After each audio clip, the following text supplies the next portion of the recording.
This week, I am sharing my interview with Mike Manalac, accounting manager at Google. Mike is an outspoken advocate for accounting professionals looking to leverage and maximize their careers. Please enjoy the episode. Welcome to the Finance Leader Podcast, where leadership is bigger than the numbers. I am your host, Stephen McLean. This is the podcast for developing leaders in finance and accounting. Please consider following me on Twitter, Facebook, Instagram, and LinkedIn. My usernames and the links are in this episode's show notes. Thank you. This is episode number 126, and let's get right to the interview with Mike. You will love it. Please enjoy. I want to welcome Mike Manalac to the Finance Leader Podcast.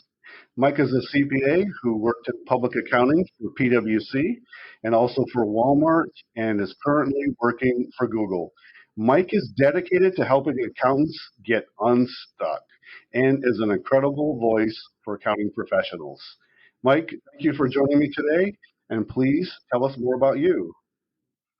Yeah, great to be here. Thank you, Stephen. I've been following some of your stuff. It's all really inspiring stuff. I was just picking your brain a second ago about the military background of finance, which is an area I never had thought about, and I love talking about those finance areas that are maybe the less discussed in the various circles. So very excited to be here. So thank you. And great intro too, by the way. Spent most of my time or started the early part of my career in public accounting, as you mentioned.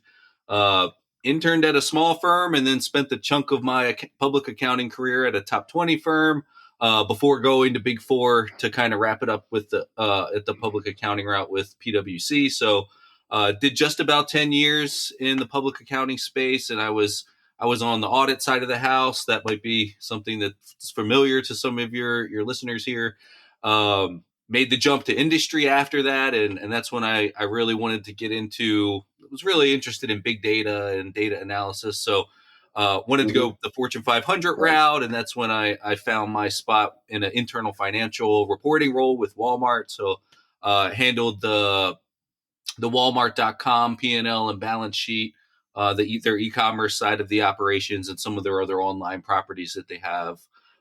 So that was really fun. Had a really good experience there. Really exposed me to the industry side of what it would be like on the corporate side of things and various accounts.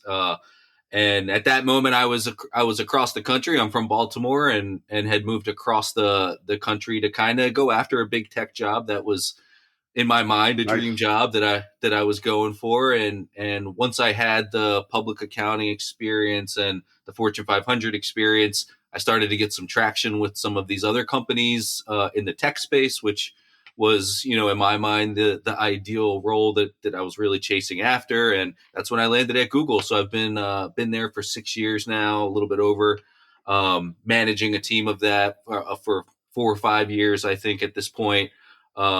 We opened a finance hub in Chicago. So I was out in what we call the mothership, the Mountain View, Sunnyvale area of the Bay Area. Oh, interesting. When I started, but then we opened a finance hub here in Chicago and raised my hand to come try to help build this office out in the West Loop in Chicago, if anybody's familiar. So I've been here since 2019 and seen a lot of growth with the company, and well, the whole world has changed in the last 5 years.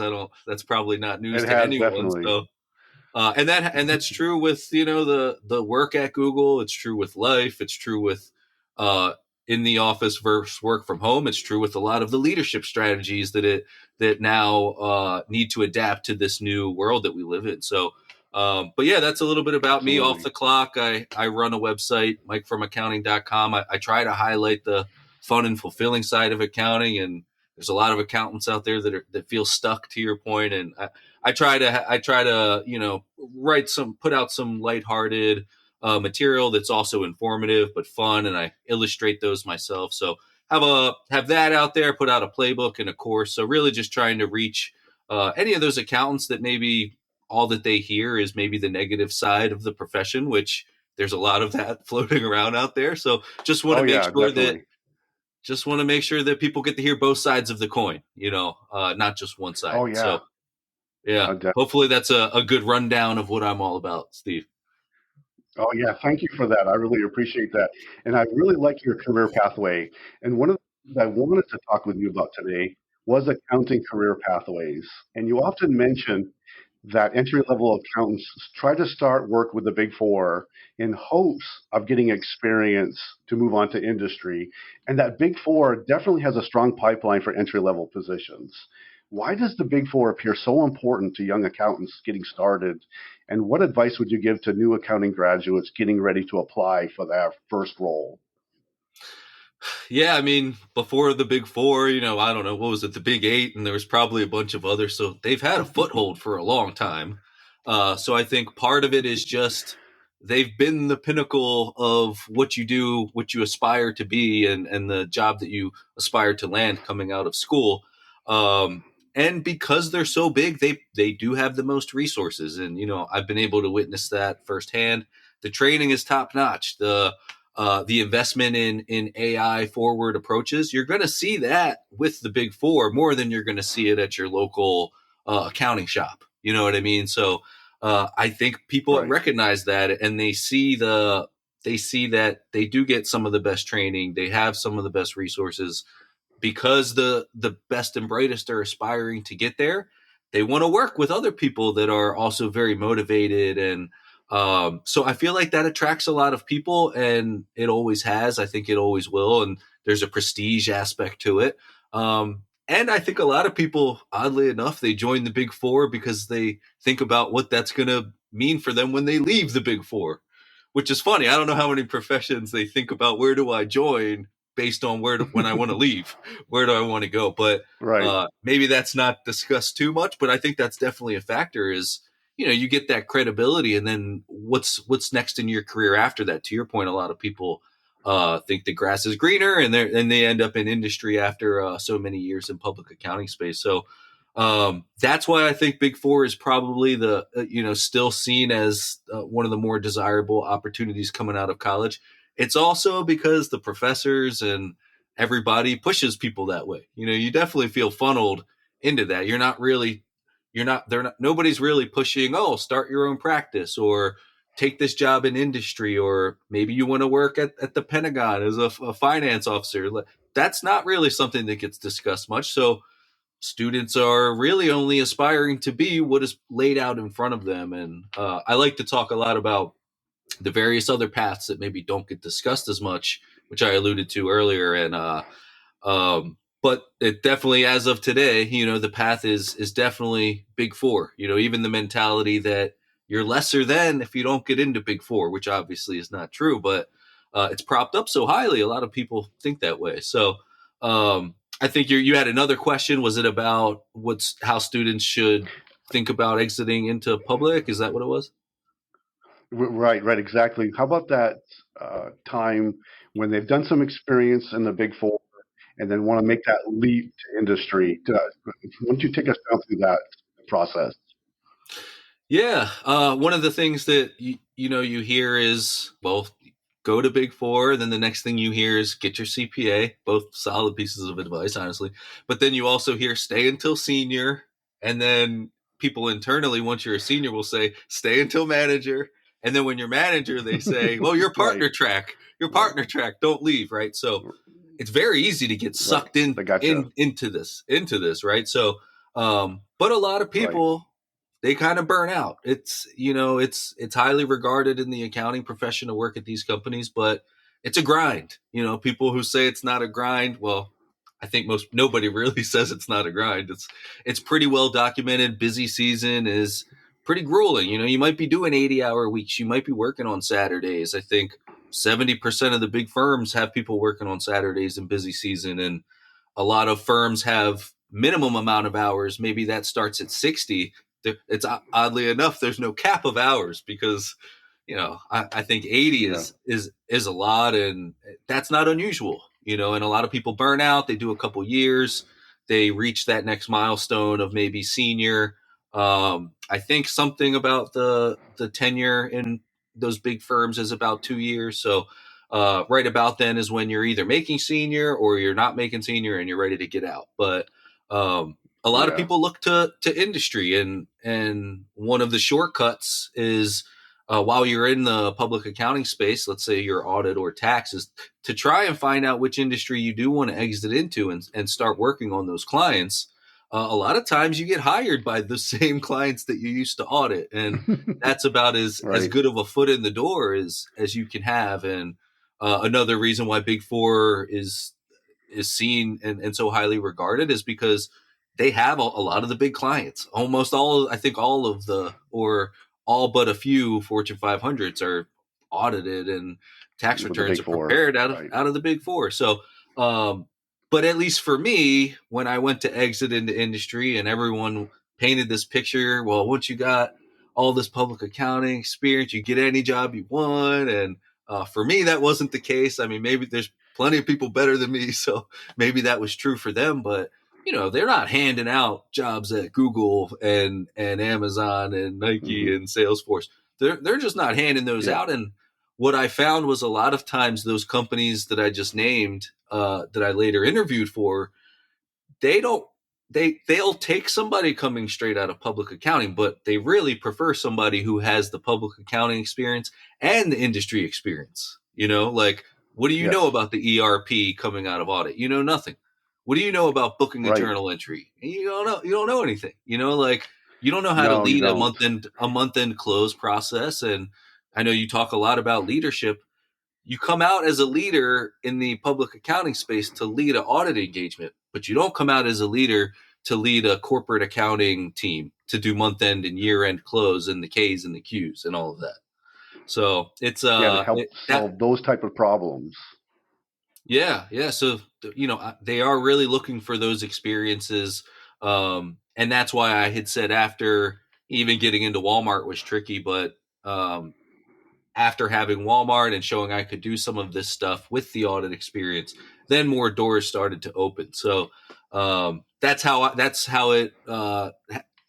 it went down for me, at least. I know other people maybe got referred or their old partner worked Yeah. in industry, but for me it was a uphill battle that I kind of did the hard way, and that's where a lot of like the things that I put out there for to try and help students now or younger accounting professionals, it's all coming from that space of I did it the hard way.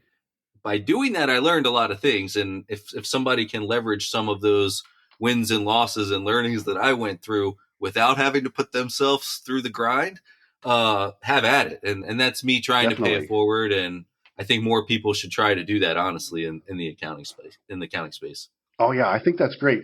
So I'm very curious about when you did go for that Walmart job, what particular skills did you have to show them to be able to move on to the next step and maybe get offered that role? I mean, I think just like I said, the people that do come in, some of them are straight from public accounting. A lot of them were from EY.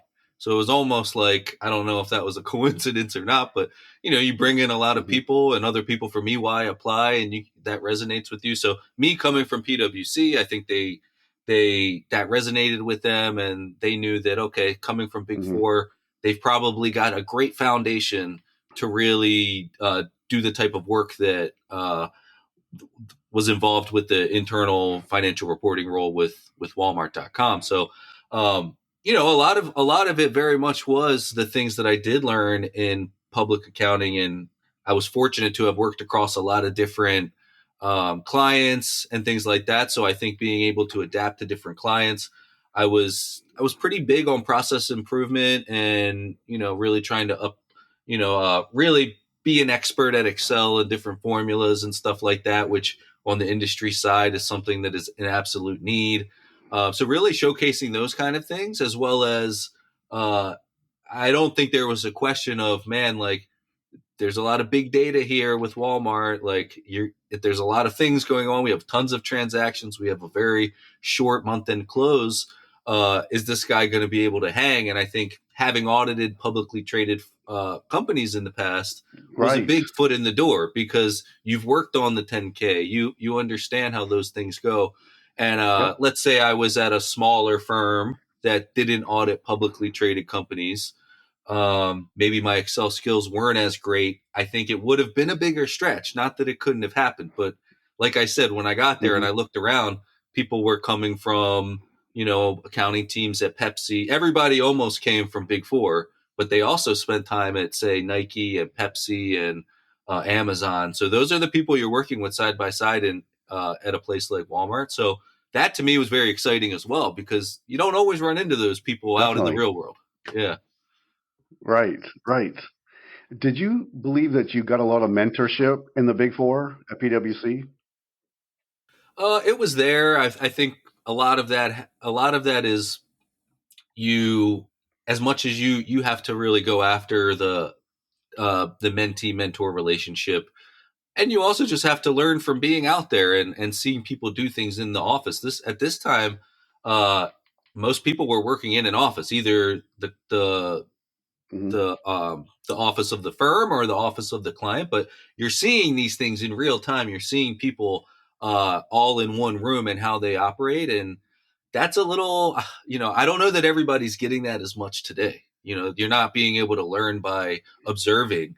It's much harder to do on a screen like this, and there's a lot of Right, nuance to it, and the soft skills and the emotional intelligence and the ability to give feedback and take feedback. This stuff's very hard to learn when you're on a Zoom call or something like this. So those mentorship opportunities were there for me. That I wouldn't say that was a big part of it, but it was a part of me seeing something, and it motivated me to see, wow, like they seem to be living a great life. What are the things that they're doing? What's made them successful? And they're swinging for the fences. I right. can swing for the fences too. So in that regard, maybe not a formal mentorship, but I definitely soaked it up as much as I can. Oh, that's great. I also have another question about internships. Should students pursue internships, before trying to go out to that Big Four job? Yeah, I think one, absolutely. I think they should, for a few reasons. I think a lot of those big firms, almost the vast majority of them, get an offer to come back full time. Then it's up to them to say whether they want it or Good not. point. So maybe they do want it, in which case, wow, you started your career pretty hot and you come in and you've already done a busy season of experience with your internship.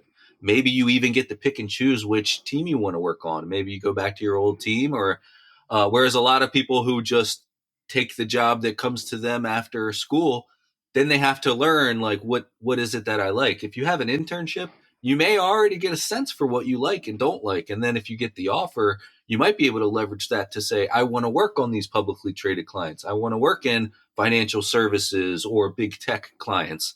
And so I would definitely recommend that to anybody who has that as an option. And for me, I interned at a small local firm. So while that didn't Hmm. necessarily play out in the long run to benefit me from getting a full time position there, but I was able to see, hey, this is a 50-person firm.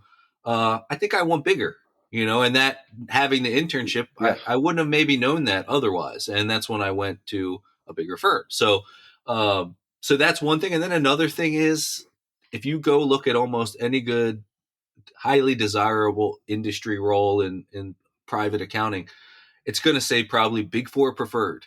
Steve, I used to see that all the time when I didn't have the Big Four title. Right. Big Four preferred, Big Four preferred. And it was so much so that if you're able to get an internship and do 4 months and you get the Big Four under your belt, a lot of Right. times, by the way, those are paid.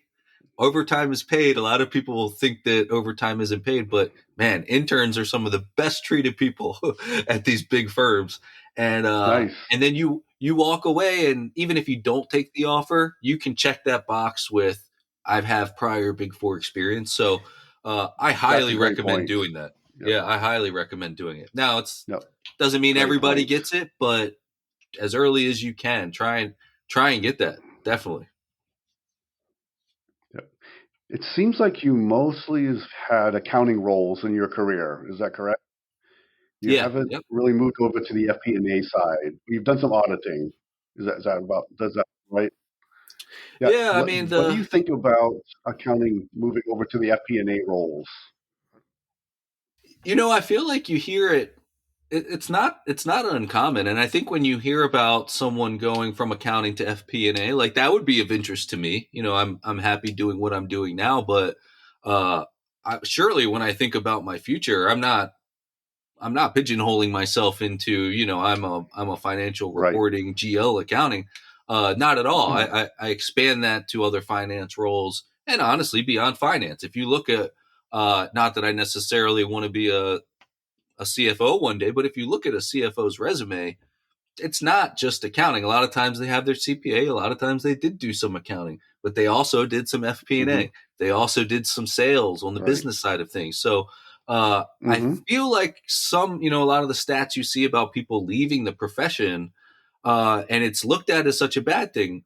I personally feel like, look, if you've reached a certain point and you have these transferable skills, at a certain point you might want to pivot into something adjacent like an FP&A, and that's just going to help you grow in a different way.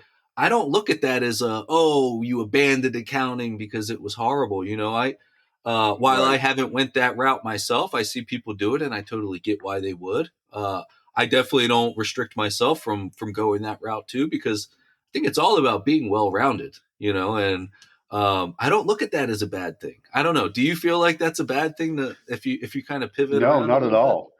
I think this goes right into the next topic I wanted to address with you, and that's about setting yourself apart. Now, how should accountants help themselves to be ready for management, more senior role, and things that they can do this apart from everyone else? What kind of skills do they need to develop? Uh, it's funny because a lot of accountants, we all do have a similar background of a lot of us maybe all have not everybody obviously, but you graduate. If you can have the big four, that separates you a little bit more. If you can get your CPA, that separates you a little bit more. But there's a lot of accountants out there that had a big four route and had their CPA.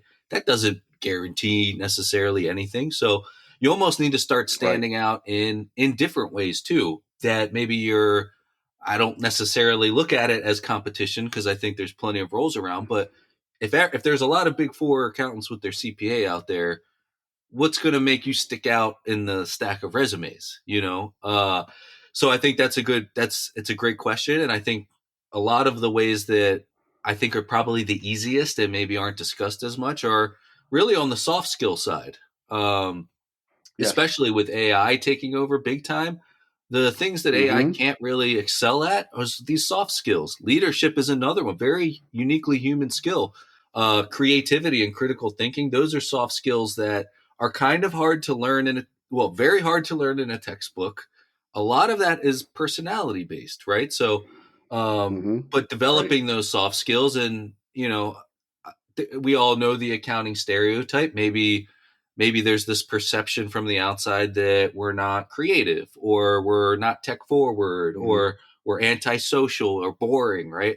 Right. It's a dated stereotype, but there are Yeah. Bean plenty of counter. people, the bean counter, yeah, there are plenty of people though that fits them pretty well, right? Like, so one thing Right. you easily could do is just, well, right now I think the most dynamic accountants that are breaking that mold are getting the best opportunities. So if you think about all those attributes I just named, if you can show that you're not Mm-hmm. that, then you're really separating yourself, because then not only did you have those other qualities that a lot of other accountants have, you're actually breaking the stereotypes. And if people can see that, you can separate yourself from, maybe the stereotype only represents 40% of the professional accountants out there. But hey, that's a big Right. chunk. If you can show that you're creative or Definitely. you're have this critical thinking and the leadership and soft skills, that'll really set you apart. And that actually, you don't have to go to school for that. Like, you do have to get outside of your comfort zone and things like that. But Mm-hmm. Right. that's one way that I feel like is not that hard. And another one that's very tangible too is, if anybody thinks, this is true on the finance side too, if you think back as to like who are the leaders at your last meeting, somebody asks for an idea or a question or who has feedback on this process, it's always the same people that raise their hand or have something to say. You don't need the title. Yes. I'm not talking about title, but it's always the same people that have an opinion, have an idea. Yes. They end up being the leaders, and then eventually, people Yes. see you as that way. And if you're going to promote somebody into a leadership role, you better have a damn opinion about something, because if you got nothing to say, then Absolutely. you have nothing to offer. So another thing is, and maybe I have too much to say sometimes, I feel that way, but an easy way is to just, hey, have an opinion and share your point of view. And if you do that, you're going to be one of the 2 out of the 8 people in that boardroom that continuously people are looking at. Well, what's he got to say? If you do that for long enough, people are going to see you as the leader, whether you have the title or not. So, and that doesn't require a degree or some fancy certification either. Absolutely. That's a great point. And I think this is a great segue into the topic that I love to talk about the most, and that's leadership. Again, just like you just said, I believe that no matter your role, anyone can be a leader if they make a positive difference. You're bringing in ideas, you're talking with people, you're connecting people together, you're bridging gaps. You also talk about gaining access to the company's inner circle. And I'm just curious about your thoughts on learning and applying leadership, just like you talked about for accountants. And then how can accounting people make a difference performing above their daily task requirements? Yeah, I think it's a really good question, because I think getting your foot in the door and getting that role and that offer, and then joining the team that you've always wanted, that's sometimes it feels like the finish line, and then you realize it's actually just the new starting point. Then you have to go prove Right. yourself all over. And at least in my case, I mentioned some of the caliber of people you're working with. You're working with a bunch of all stars. Like, how are you going to stand out in a room full of all stars? And Right. and that Right. can get tricky too. So, but I think it's a great time to ask the question and to really think about this, because it's a level playing field. I was just talking about this the other day as far as leadership goes, because this communication and collaboration in this virtual work environment, and it's very Hmm. difficult. And trying to be a leader and have an engaging team, lead an engaging team, is very hard virtually. To be honest, like the top execs in leadership, they don't really know. They don't really know what to do.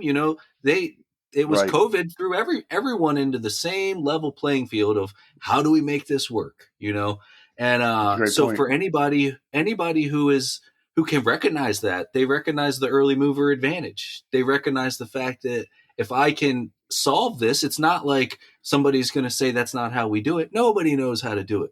Why do you think all the trend is to send people back to the office?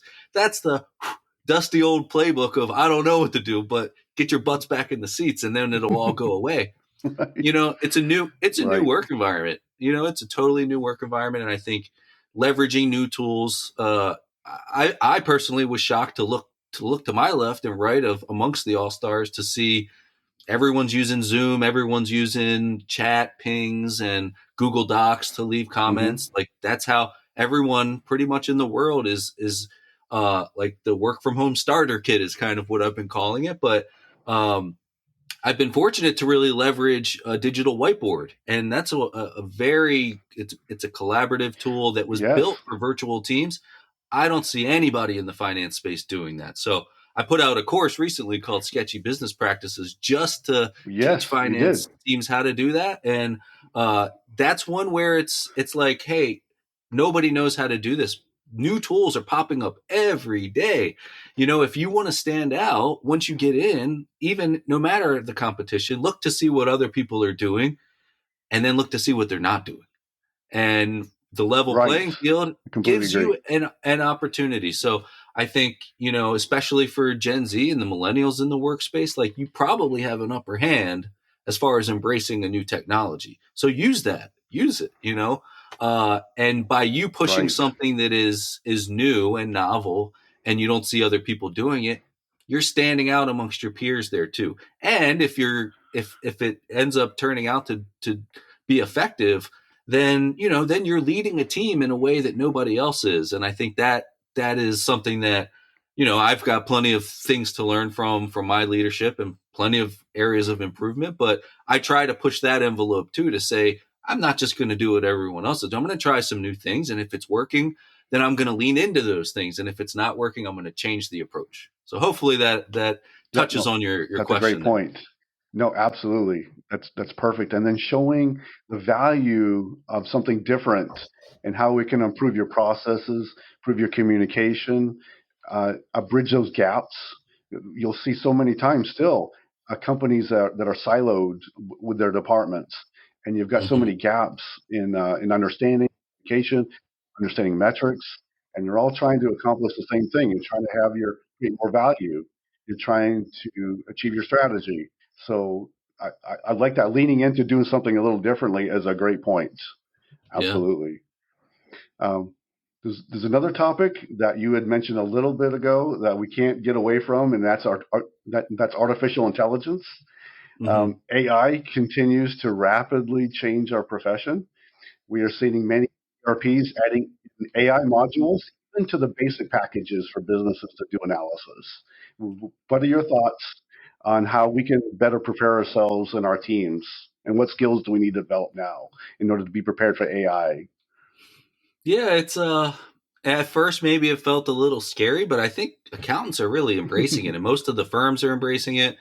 Everyone in Yeah. finance, as well as the rest of the world, I think are all ready to embrace it.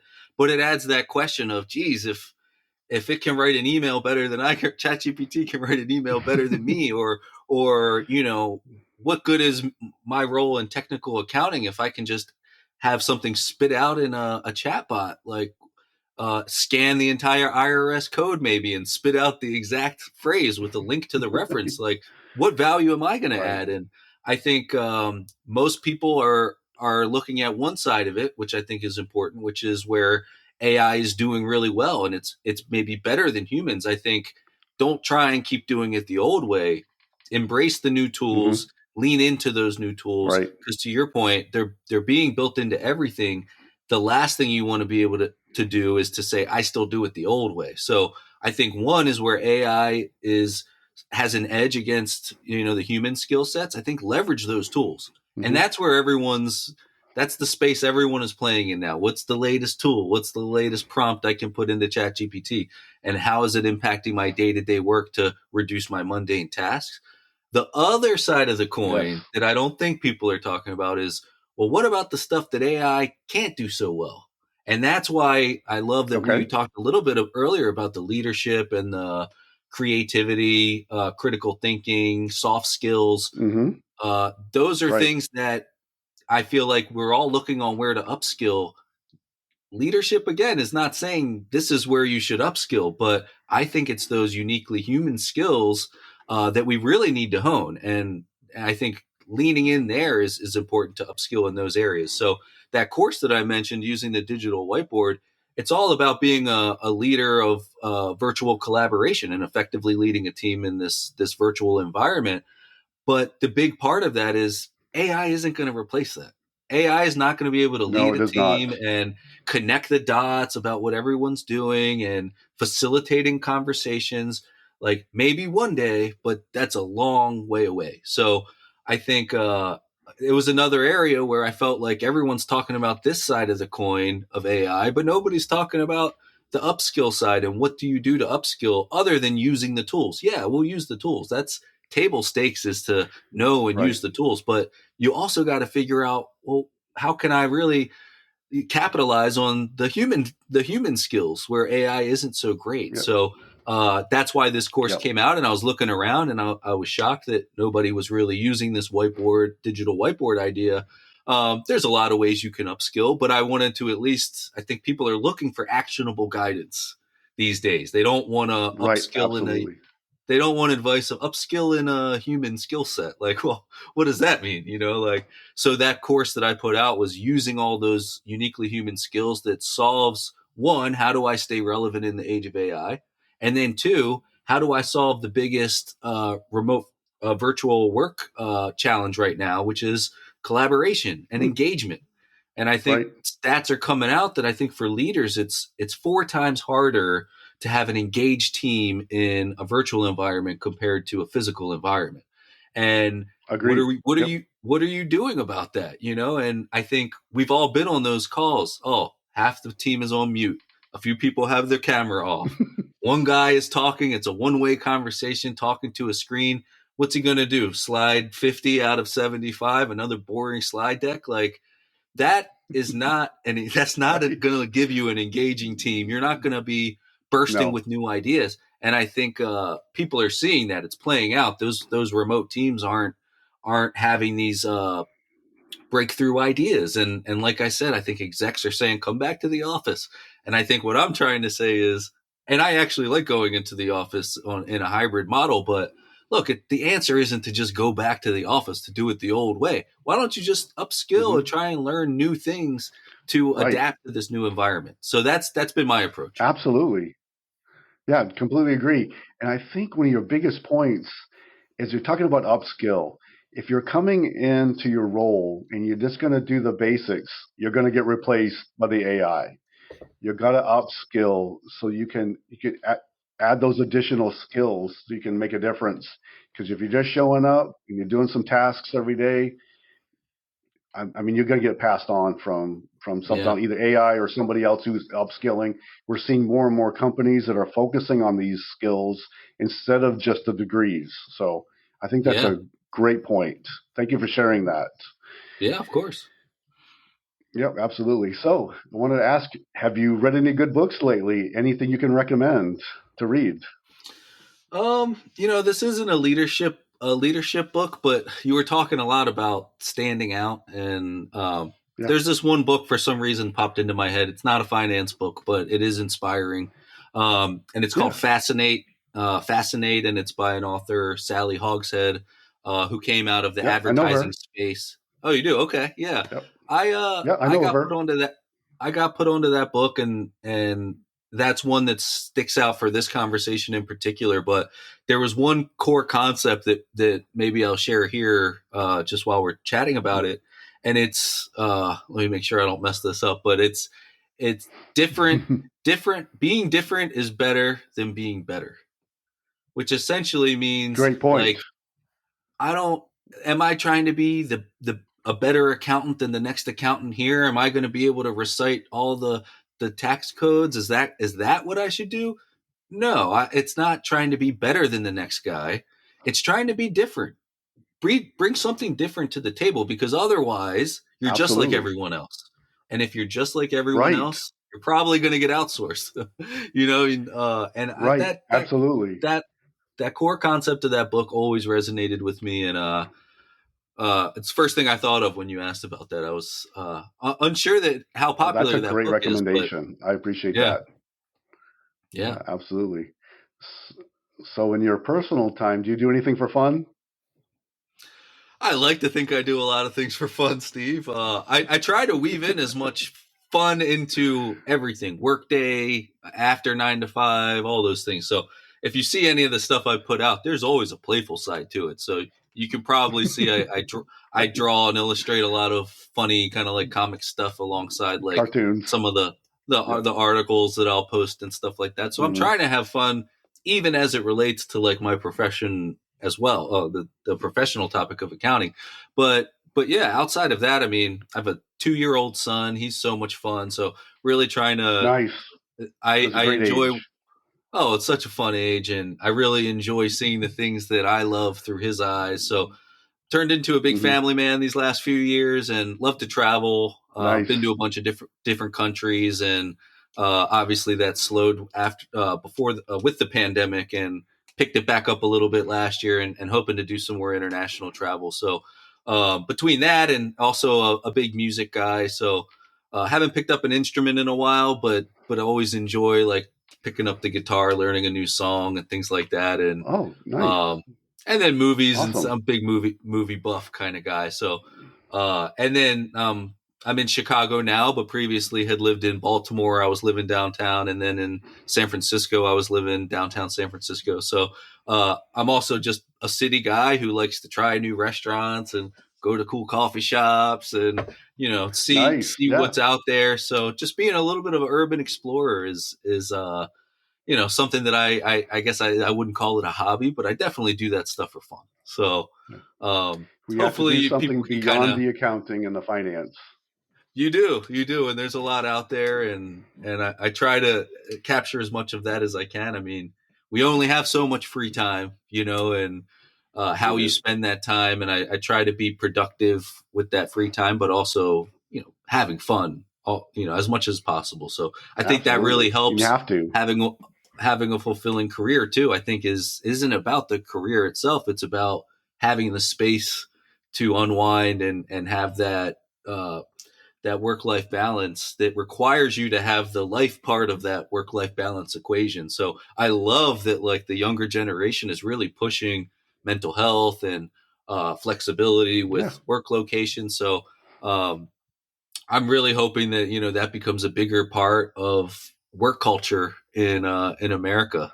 This work-life Definitely. balance, not just as a tagline that you put on a shirt, but actually in practice. And at least in accounting, we're seeing it. It's one of those fields that, because you're a knowledge worker, because you can do it on your laptop, maybe you don't need to be in the office all the time. Maybe you can be in hybrid or even fully remote and work from a different country or take longer trips and things Right. like that. So it's a good profession to be in. I hope you felt the same way too. I know going through your Definitely, I career. do. I love it.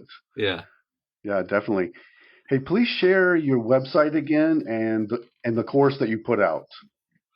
Yeah. So you can find me on LinkedIn, Mike Manalac, CPA. I'll probably pop up. I'm pretty active there. I also run the website mikefromaccounting.com. So I have a lot of articles that I share there, illustrate them, informative with kind of a playful touch to it. Again, trying to highlight the fun side of the accounting space. I also have a playbook for any accountants that are trying to land their dream job in industry. It's called No Flux Given, and that's end-to-end, step-by-step process of how to land the dream job in the accounting space. So check that out. That's on the website. The course I just put out is all about virtual collaboration and using a digital whiteboard to lead teams effectively in this disrupted work environment that's been disrupted by AI and remote work that we spent so much time talking about today. That's called Sketchy Business Practices. So check that course out. I whip up a digital whiteboard. I get sketchy on it. Nice. I explain out what I call the 5 elements of collaborative kung fu. So I continue to have some fun with some of that course as well. But very timely course, I think, with all the things that we've been talking about and how the workplace has changed. So check out that website. There's a lot of good stuff out there. And for any of your listeners that want to connect with me, feel free to shoot me an email or connect with me on LinkedIn. Love to kind of meet different people doing, different things in the finance space. Excellent. I love your website. It's fun. I definitely recommend that everyone check it out. You're going to have a great time exploring all the different resources on that website. I'll drop a link in the show notes. So if you go there, go to his website, check it out. Mike, thank you so much for joining me today on the podcast. I appreciate it. Excellent. I appreciate everything that you shared with us today. Thank you so much. You're very welcome. This has been super fun, and hopefully some of your listeners have a good takeaway or two to help them along their journey in the finance world. But thank you for having me on, Stephen. This has been a lot of fun. Thank you. I appreciate it. Now that was an amazing discussion with Mike. He definitely has a passion for the accounting field and a heart for accounting professionals. I love his content because he makes accounting informative and entertaining. Thank you again, Mike, for joining the podcast, and I can't wait for you to join me again on a future episode. I hope you enjoyed the Finance Leader Podcast. You can find this episode wherever you listen to podcasts. If this episode helped you today, please share with a colleague and leave a quick review. Until next time, you can check out more resources at financeleaderacademy.com and sign up for my weekly updates so you don't miss an episode of the podcast. And now, go lead your team, and I'll see you next time. Thank you.